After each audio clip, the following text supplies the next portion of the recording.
Hi everybody, it's Steve, hoping that this holiday finds you happy and healthy.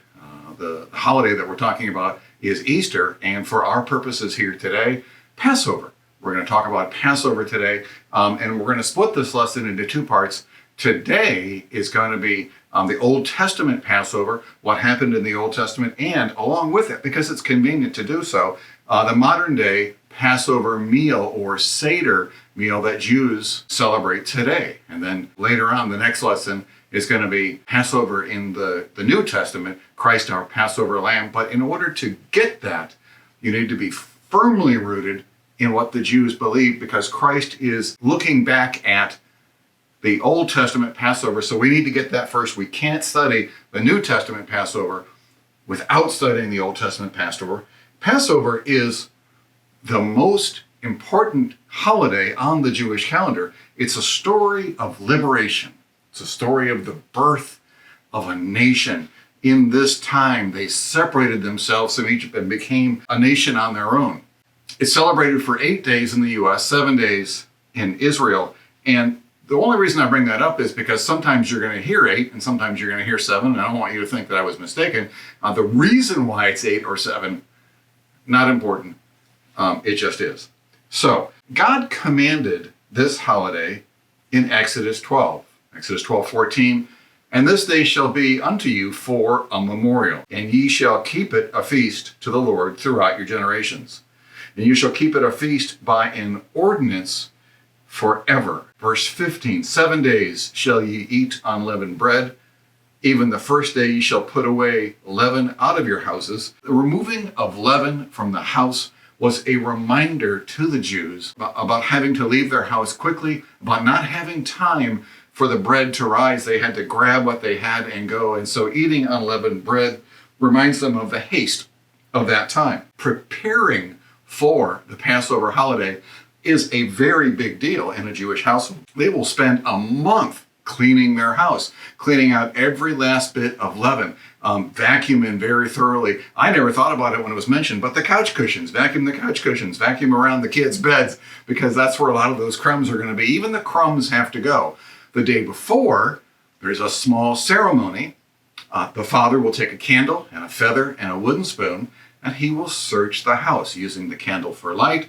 When he finds a piece of leaven, now mom goes around the day before and hides 10 pieces of leaven in the house. And the kids come with you, and this is fun. It's a fun thing to do. So we search for the leaven. When we find a piece, Dad takes the feather, sweeps the leaven onto the spoon, puts it in a bag.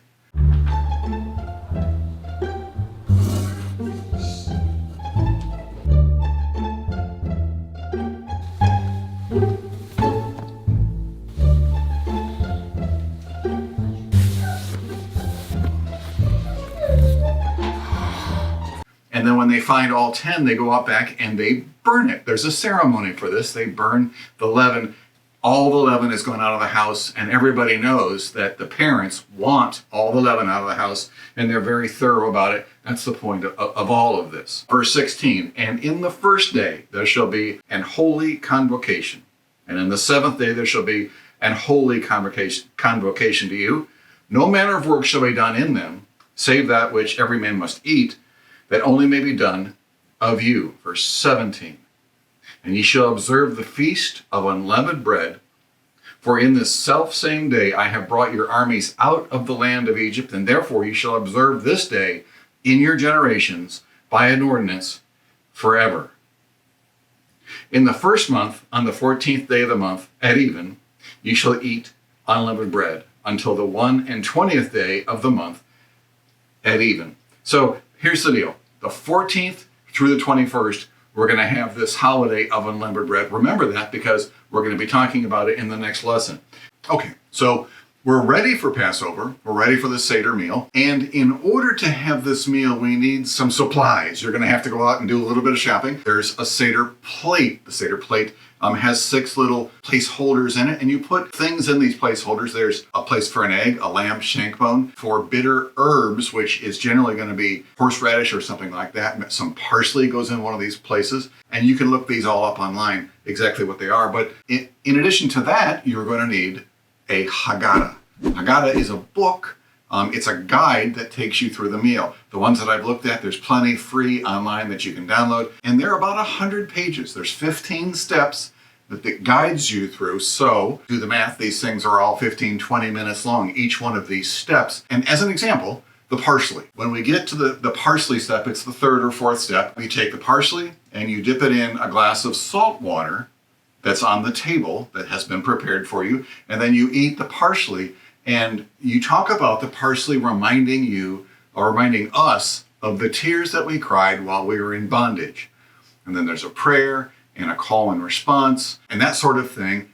And that takes a few minutes. And then we go on to the next item and the next item. And there's a number of things that we go through. It takes a while. The Haggadah that I bought for class is a Messianic Haggadah. Every time they get a chance to, they mention Christ in there and his place in the Passover. And we'll talk about that next week some. So a lot of times, everyone at the table will have one of these Haggadahs, or at least parts of it, because it's convenient. Anybody, you can do this. There's no one way to do it. There's no, cut and dried ceremony. Every family has their own way of doing it. And it may be that you want these two people who are good singers to have this part, and these two people who read well to do this part. And so you would give parts of this Haggadah at least to everybody. Sometimes everybody has the complete script, and we just kind of go through that, and everybody reads as we go through it. One thing that I didn't get, I studied this in the Bible Institute that I attended a while back, and the one thing that I didn't get from the teacher, because he was so excited about teaching us the meaning behind every one of these pieces of food and the Haggadah and that sort of thing, he never mentioned that there was an entire meal in this thing, and I'll show you that in just a second. So I left the class thinking, this is dinner. This is what you're getting. And I'm thinking, man, that's not the way Baptists do it. We eat a whole lot more than that. But no, don't worry. There's a whole meal in here. You'll be fine.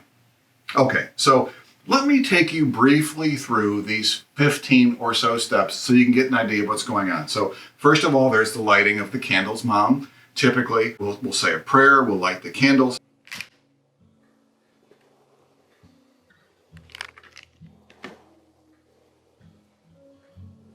Baruch atah Adonai Eloheinu melech haolam asher kitshanu b'mitzvotav v'tzivanu lahalek ner shel Pesach.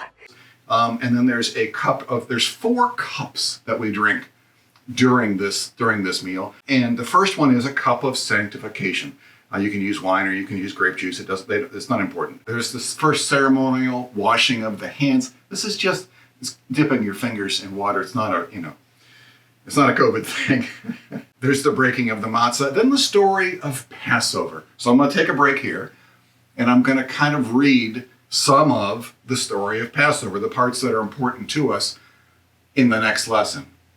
Exodus 12, verse 1, if you want to follow along.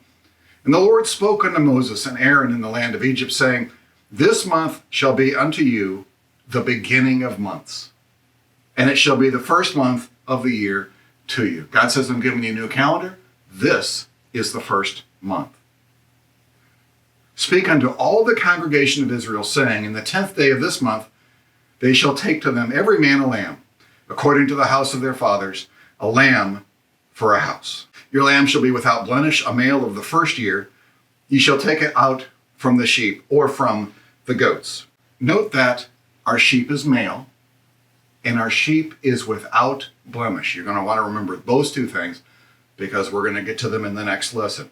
And ye shall keep it up until the 14th day of the same month, and the whole assembly of the congregation of Israel shall kill it in the evening. So you take this lamb and you bring it into your house. Into your house. The lamb's in the house. And you keep it there for 4 days, and you're examining it for blemishes. Note that you kill it in the evening. That will be important later. Hold on to that. Note that the days here are the 10th to the 14th. That's going to be important. I'm sorry for all these memory things, and I will remind you of them, I promise, but you heard it here first. I just want you to be sure that you understand that everything I tell you in the next lesson is rooted in the Old Testament. And they shall take the blood and strike it on the 2 posts, side posts, and on the upper doorpost of the houses, wherein they shall eat it. And they shall eat the flesh in that night, roast with fire, and unleavened bread, and with bitter herbs they shall eat it. So they drain the blood, and they put it in a bowl. They take a brush or some hyssop, and they paint the doorposts of their house to mark their house, a Jewish household. Note that there's unleavened bread. The unleavened bread is used as a symbol of hurried flight. The bitter herbs, they symbolize bondage. And later on, they introduce wine in the ceremony or grape juice, and that symbolizes joy in the salvation of the Lord. Verse 11, and thus shall ye eat it, with your loins girded, shoes on your feet, and your staff in your hand, and you shall eat it in haste. It is the Lord's Passover. You're commanded to eat this meal like you're ready to run out the door in the next minute, because they had to be ready to run out the door in the next minute. The angel of death is going to pass over. Pharaoh is going to get really mad. He's going to say, go. And at that moment, everybody needs to go middle of the night. For I will pass through the land of Egypt this night. I will smite all the firstborn in the land of Egypt, both man and beast. And against all the gods of Egypt I will execute judgment. I am the Lord. Judgment. That word judgment, I gave some thought about that. The Lord is going to execute judgment. Oh, Christian, if only there were some way that we had a Passover lamb and we could keep God from executing his judgment on us. We'll have to hold that, put a pin in that. We'll talk about that in the next lesson. And the blood shall be to you for a token upon the houses where you are. And when I see the blood, I will pass over you, and the plague shall not be upon you and destroy you. I will smite the land of Egypt. Skip a few verses if you're following here. Verse 46. In one house shall it be eaten. You can't go out. You can't go to your neighbor's house and borrow some of their stuff. Stay in the house, because the angel of death is out there.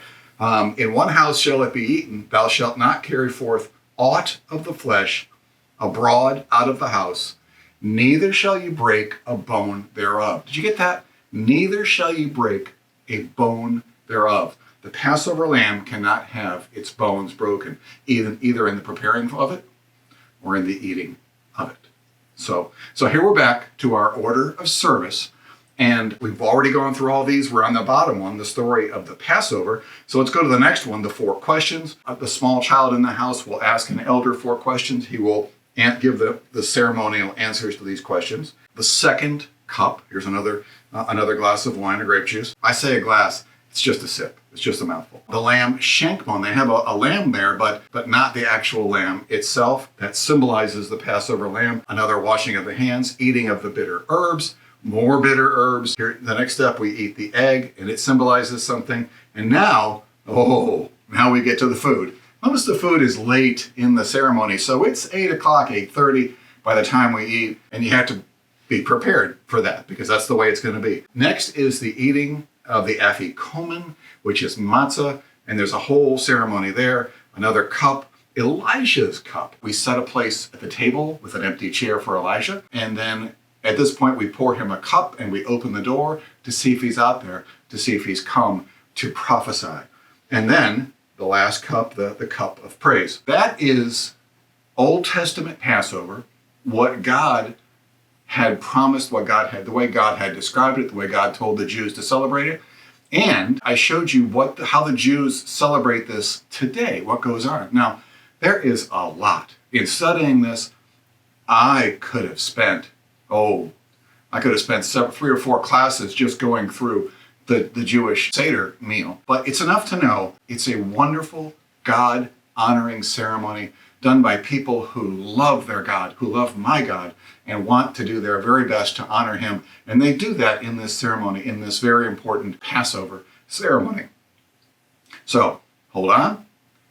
We're going to take a break, and then we're going to do the next lesson, Christ, our Passover